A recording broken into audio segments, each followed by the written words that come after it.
Go. All right. What's up, Hi. Lauren? How's it going? How are you doing? We gotta get in here.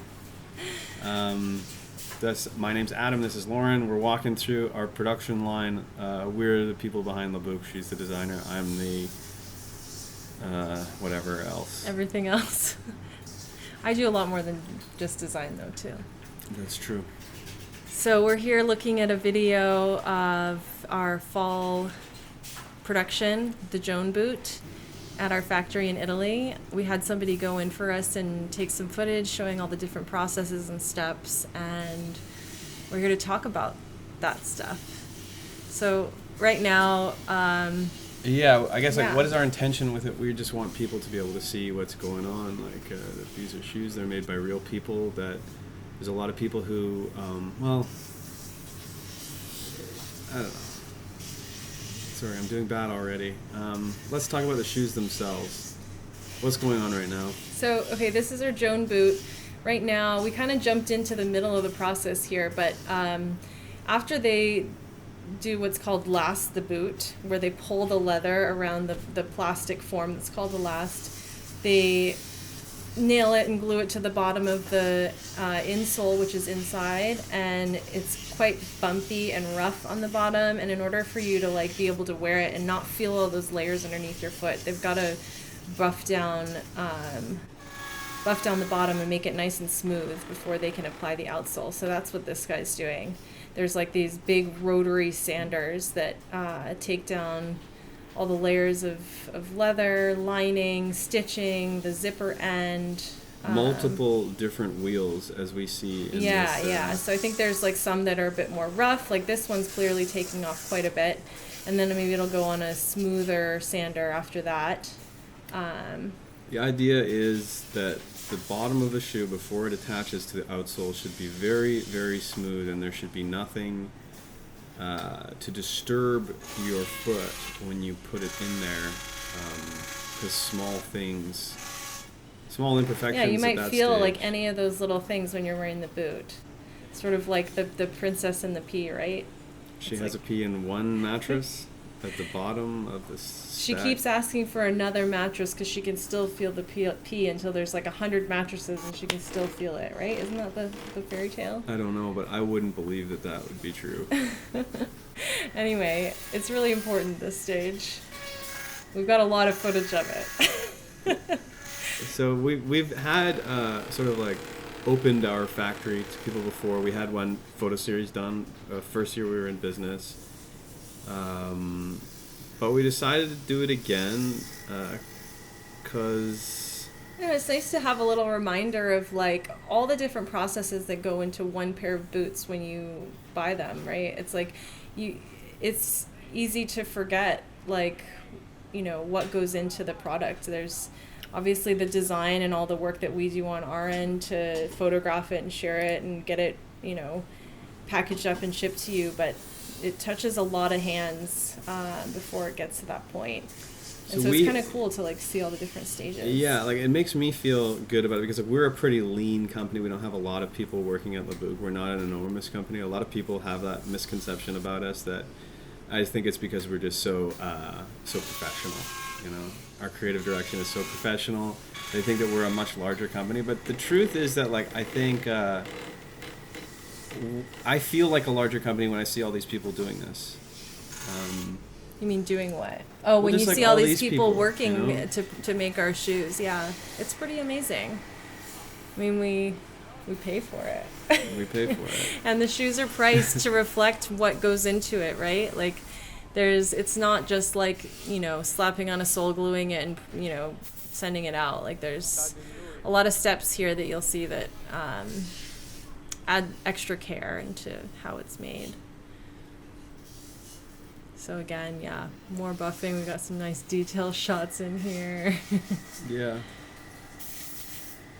But this is kind of what we mean when we say like handmade in Italy. Here she's applying the glue. Just kind of nice to watch, like her fill the whole thing in, Yeah, I like how she licks her hand a little bit to to do something there. This is very satisfying to me. It's sort of like when you're getting a pedicure and you watch them. Or you're painting a wall in your house. And get all the crevices. Yeah. Also, I think the wheels would be very satisfying, grinding off the excess, getting a nice smooth, rounded thing. Yeah, for sure.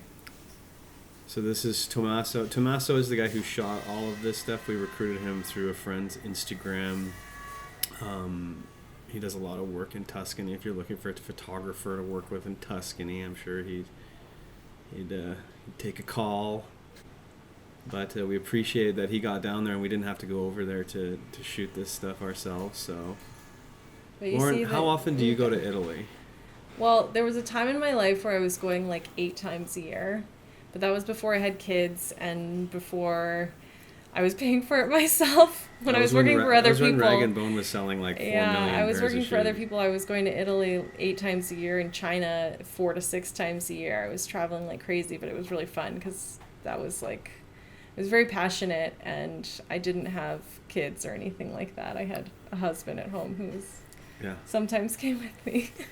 And they treat you pretty nice. But Actually, now that we own our own don't. company, I don't go as often, and especially since the pandemic, I've only been to Italy once since the pandemic happened. I don't know if you can comment on this, but if that would be interesting for people listening. But it seems like when we went to China together, which we did, they really rolled out the red carpet for us in a way that the Italians don't really.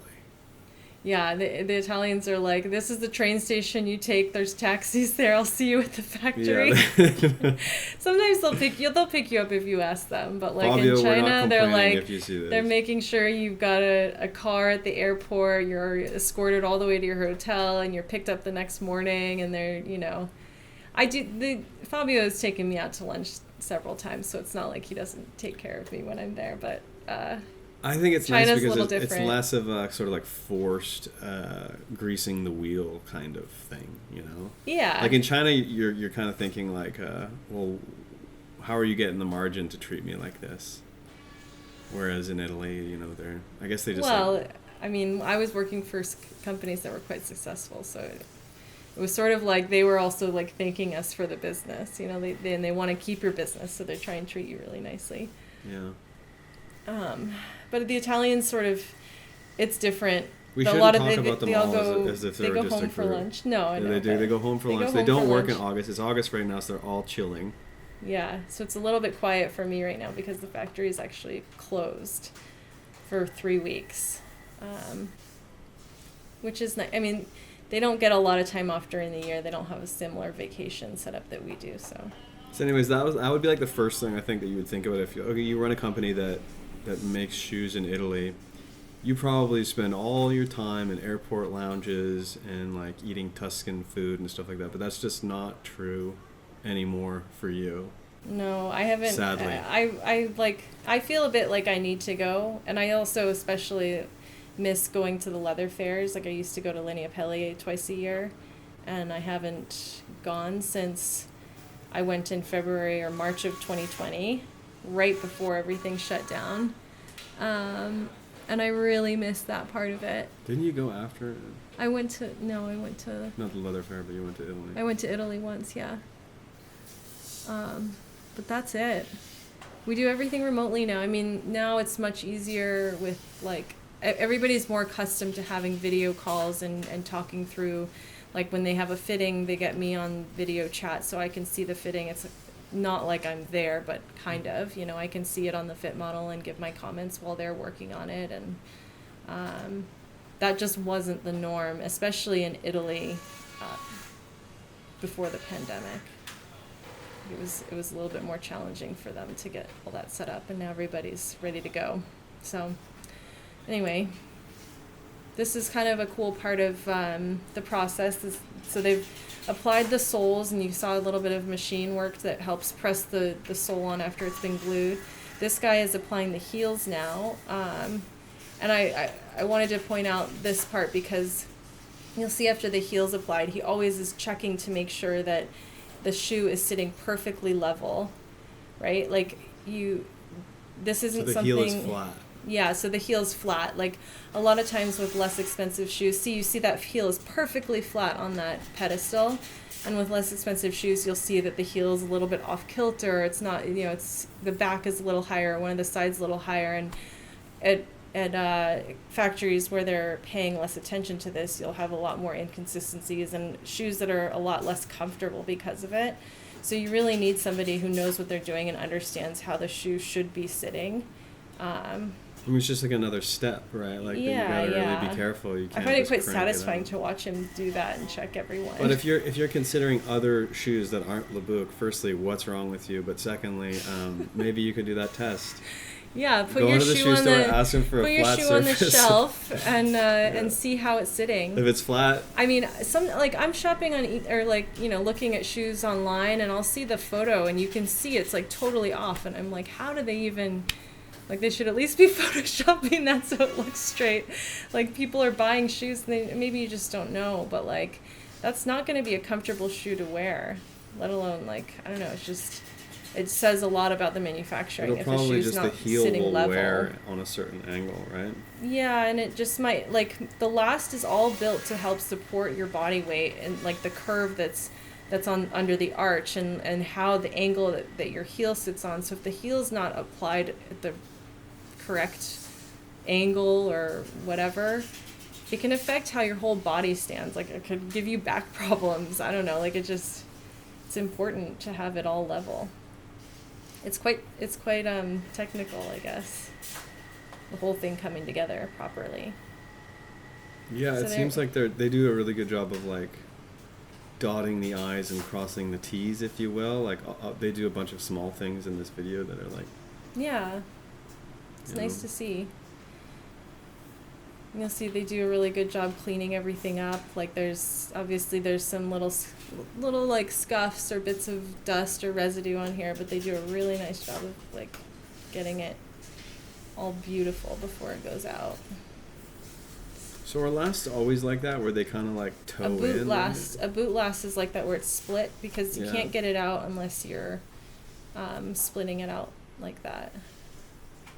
And do they cost more than other lasts? Like a shoe last? Maybe, yeah. Probably, yeah. Because of the hinge? Yeah.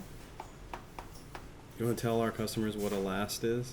So the last is that plastic mold that you saw just come out of the shoe, and it's basically the mold that they follow to make the whole shape of the shoe. And when you're designing shoes, it's the very first place that you start.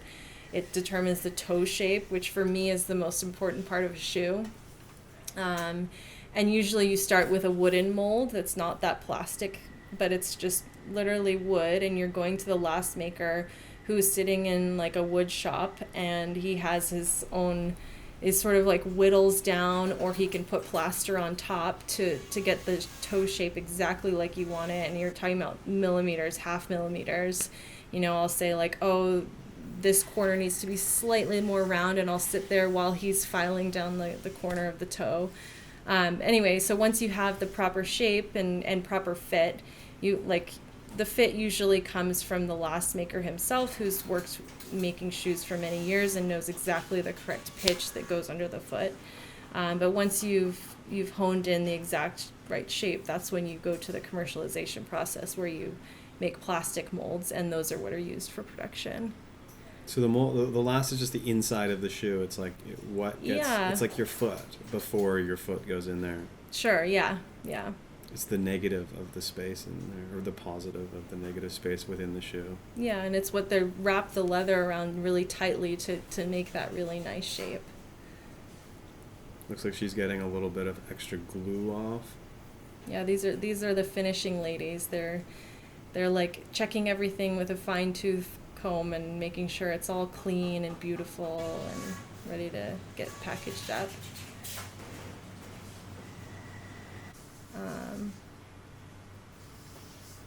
Let's see. Okay, so here we're going a bit back in time here.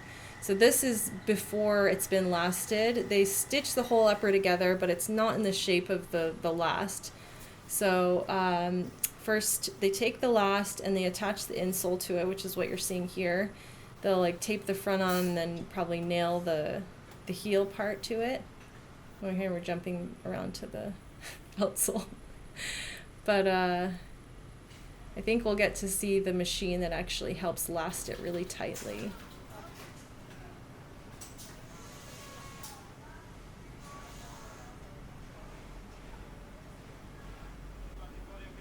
You were asking me before if I like knew some of these people that worked in the factory. Mm-hmm.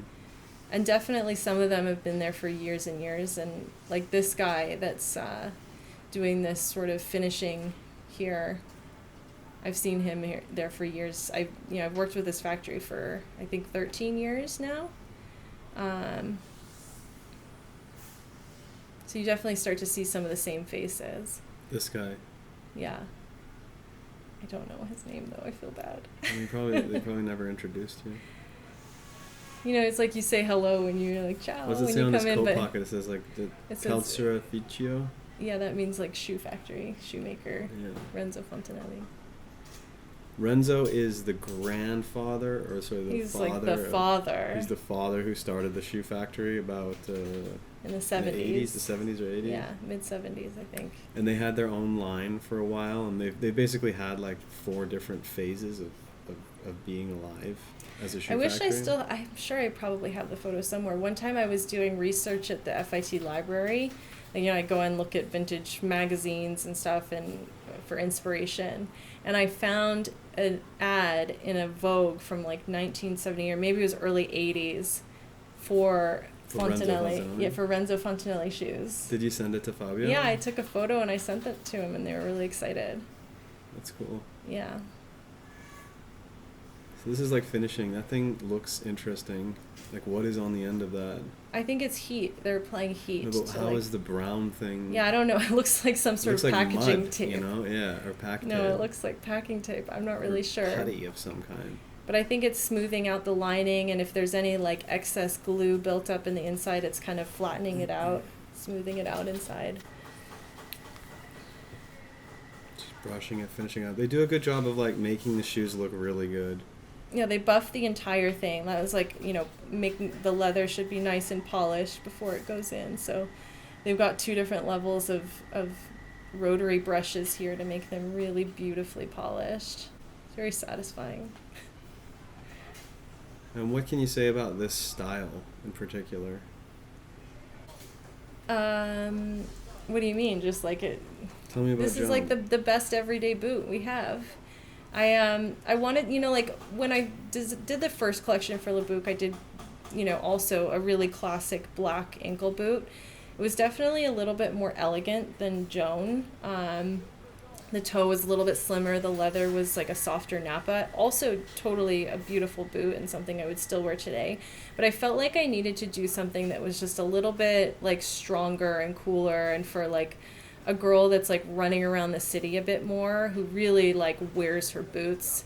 I wanted the sole to have a little bit more like of a substantial feel to it, so I just asked to have this like triple layer welt with the rubber on the bottom, just like something that was like built more for a sort of more indestructible. Yeah, something more indestructible, but also like with a little bit more attitude in the design, like the square toe shape, the chunky sole, the chunkier heel.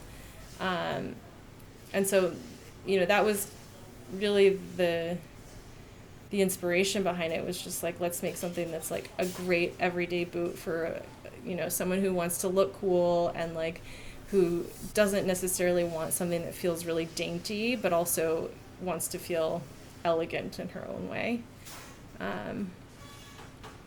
And the rubber, how hard is it to put the rubber on the bottom? It's not hard. It's an added step. It's an injected rubber, so they basically like laser carve out the section on the bottom where the rubber is, and then they like press the rubber or like inject liquid rubber into it, and then it's molded into the sole. So you see there, you can see the tan around the outside is leather and the inner part is rubber. So it's kind of built into the outsole, which is nice because some people feel like when they put on a leather-soled shoe, it's a little bit slippery or they don't feel quite as stable. A lot of people resole their shoes immediately after they get them because they just want that rubber. They feel like it lasts a bit longer. So I felt like if I included it, as part of the original design, that would be a detail that people would appreciate. So you feel a little bit more stable in it, and adds a little bit of development cost, but I think it's worth it. And it just looks really beautiful having that contrast on the bottom with the natural polished leather and then the black rubber. So there's even a technique to how they fold and roll the tissue before it goes in so that it looks really nice. Mm-hmm. It's not just crumpled in a ball. They roll it in and slide it in really nicely.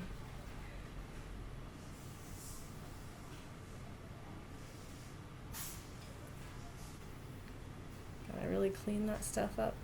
Mm-hmm.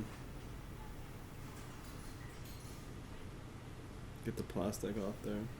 Well, she's also putting on like the there's a sticker the Made that in Italy sticker? Yeah, well, it's a sticker that says it's like the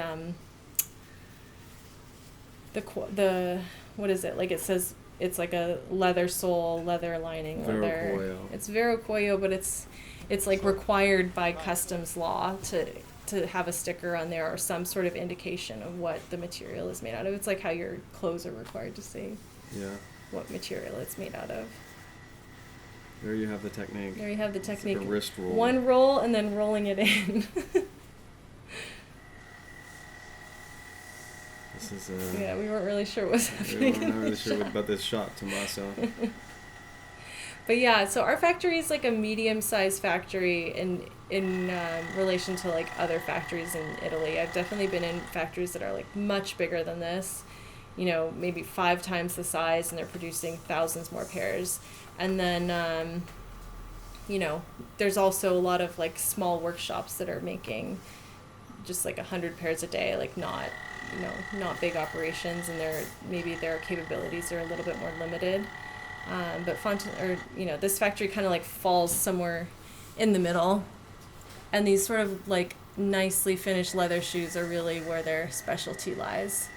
They're not necessarily making technical sneakers. How long have you known? Uppers that are really complicated. These people. How long have you been working together? Since about 2010, probably. Oh. Ooh. Too bad they caught that on camera. They kind of bungled that one too. No, he does. It's supposed to fall down. Yeah, and then they can just pull it out when it's after the upper's been lasted around it. Oh, I'm being filmed. Yeah. I wonder how many, of the people who live in the Tuscan countryside, where that sort of Fipili area between Florence and Pisa, I wonder how, if you grow up there, if you just, everybody at one point works in a shoe factory. You know, it's just like working at a gas station. I don't think it's like everybody. It's definitely, I think there's there's got to be work opportunities there. But I don't know. Yeah, there's quite a few factories. They're all kind of in little pockets, though. Like the area where our factory is also where most of the tanneries are, so it's like a very industrial area. This one was good. Oh yeah, so this is the really cool machine that like pulls the leather from all directions really tight around the last, and that's where you get that like super tight, clean finish. Like if something's hand lasted, I mean, you can make it look really nice. See, he does a little bit of hand lasting first, but this machine makes it like really kind of tight and clean, I guess. It's really pulling on it. Yeah, it really it's kind of amazing because this leather is like quite structured, so it's probably a lot tighter than it would be if somebody was totally hand blasting the whole thing. Interesting looking machine. Yeah. So this is like where after they've lasted, it's still gonna have all these layers of leather underneath, and it's like after that stage when they get to the buffing, which is where we started. They've got to make that smooth. Yeah. I think that's not glue. No, he painted glue on before he did that, and that's how they stick. And then they use his little staple gun. So they take the nail out. It was used to hold the insole on. There's another little machine here that pulls the leather on the back side of the last. So tell us more about this factory and your history with it. Well, it's a factory that has worked with a lot of American brands. I think like from the 90s to the early aughts, like they were manufacturing mostly for American brands and like in the sort of upper contemporary space. Which is what we are. Yeah, exactly. They have grown a lot, I think, in the last 20 years, or they did grow for a long time, making quite large quantities, but it's still family run. The father, who still is there every day, who's I think 86, he's still in there every day checking, overseeing everything, and his two sons are basically running the operation, one of which is Fabio, who I work with every day. He manages all the customers. He'll help me do some sourcing. He's managing the production and working with outside vendors to, like the sole manufacturer, the last maker, that kind of thing. And then his brother is the head pattern maker. So I'll work with him on development more from a design, standpoint. And he has one pattern maker that he partners with to make the patterns for all the brands that they work with. So it's a very like tightly run operation, and like in my experience working with other factories, they are incredibly detail oriented. They really care about the quality and the fit. Like not all Italian factories are like that. I've definitely worked with people who are just sort of like phoning it in and getting the shoe made, but like not with the same attention to detail that these guys apply. And I really appreciate like the sort of focus that they give our small brand. They'll catch mistakes that I make sometimes, or they really care, and they're not gonna produce something that they don't feel like will fit right or will, they'll be able to feel confident making. So I feel lucky to be able to work with them for sure. So this is more just like the lasting preparation and finishing the lasting around the sides. It's so amazing to see all the like hand operations that go into this for each style. So here's Fabio. We're going down the stairs now from the offices down to the factory floor. He's always wearing New Balances.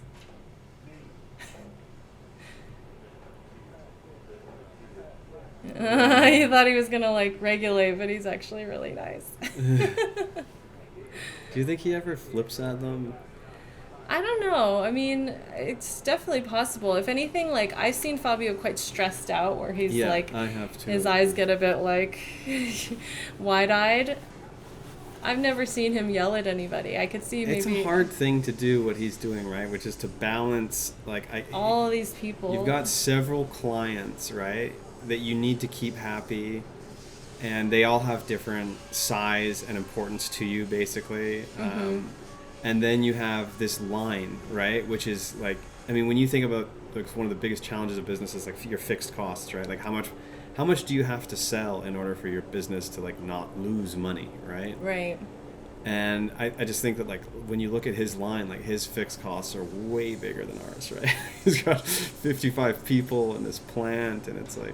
Yeah. And then we're working with Italian suppliers, and sometimes they're slow and they can't deliver on time. Or there's a billion different little people, not little people, but big people who feed him the parts and materials like tanneries. There's a huge balance that he has to maintain. So I'm sure he finds himself in this situation regularly where it's like he knows he's going to have to let people down. Yeah.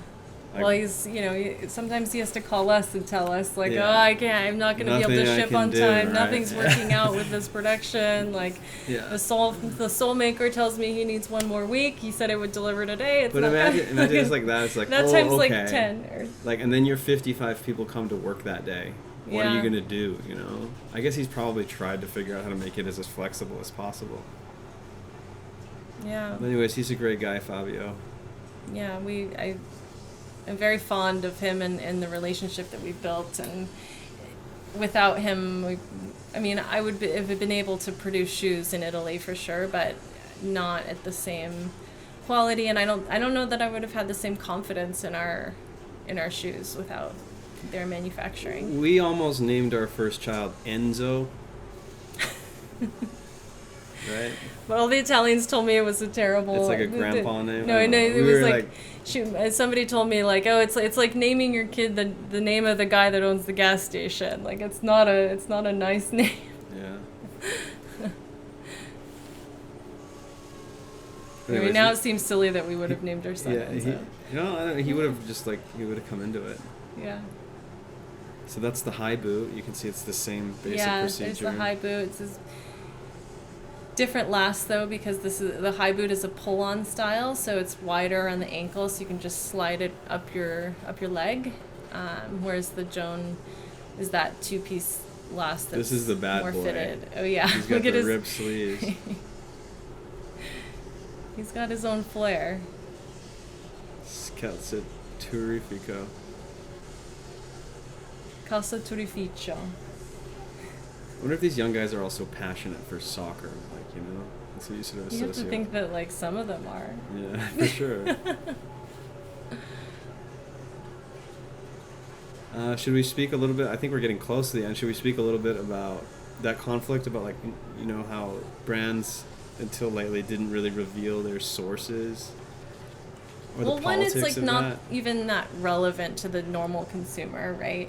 But yeah, but people like we have a lot of people who are into fashion, right? Right. Yeah, I mean, to me, it always seemed like a bit of a trade secret thing. Like, brands would share where they're manufacturing. Maybe you see some photos inside a factory, but like the name of the factory is blurred out, or I always felt like too, I worked for Rag & Bone as it was like coming up, and we were having to find factories all the time. Like and it was always like capacity. This big black box. Like my boss would be like, we need an Italian handbag manufacturer. I need you to find somewhere. And it was literally like, I remember even like sometimes like looking at a video from like a higher end brand and like trying to read the name on the apron, and then like Googling the factory, and then seeing if we knew somebody that could put me in contact. It was always like quite difficult. And then of course they probably want to thwart you because they don't want you to be like taking their capacity. Yeah.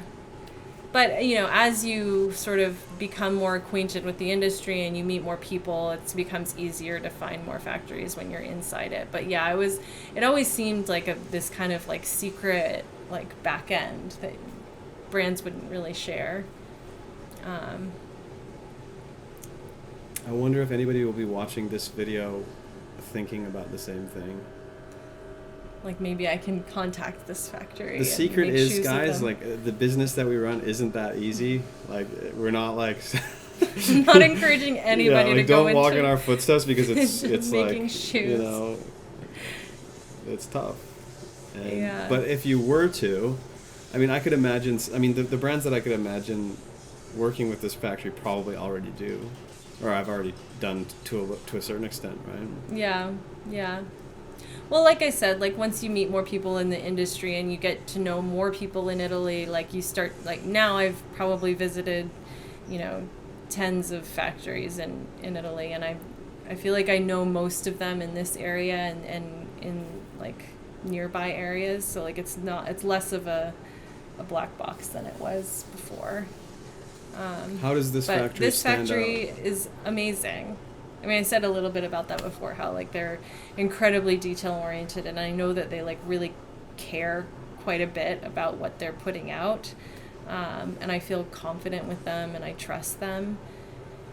And I've had experiences with other factories where you can tell that their heart's not in it, or they're making the shoes to make the money and they're getting them out the door. And it's much less like that with this factory. They probably let them through without making sure the heel is flat. Yeah. 100%. Yeah. I kind of came up in the industry with a few people who were very experienced already in footwear, who really instilled in me a care for sort of quality and the way in which things are made, and the way that the materials affect how things are made. and it gave me a lot of respect for the whole process and the people that you work with. And so I think that, you know, I try to keep that alive with Labucq, I guess. It's That's just a like good soundbite. We'll pull that one out. That's we'll my share it. that's my work philosophy, I guess. I don't know. Anyway. We can share that one on social media. That's the pull quote. Okay. But look, isn't that lovely? They're polishing the boots up, making them look really nice. So if you've made it this far into the video, congratulations. Thank you for listening. If you have any questions about the production, I'm always happy to talk about shoes. So yeah, I hope that you've enjoyed this glimpse into the factory. I know it's kind of boring, but I know that there's some Labucq customers who would watch this. And I guess we make shoes for people who could really get into this kind of thing, right? Yeah. I don't know if you want to be a shoe designer, probably not. It's a pretty small world, but just to know where your things come from. And I guess that's the end of the video, huh? Yeah, I hope you enjoyed it. Please reach out to us. Thanks for watching. Yeah, follow us on Instagram. Smash that like and subscribe. You gotta like and subscribe. My son wants to be a streamer. Yeah, that's what he thinks everything should be. Like and subscribe. Like and subscribe. All right. Thanks. Thank you.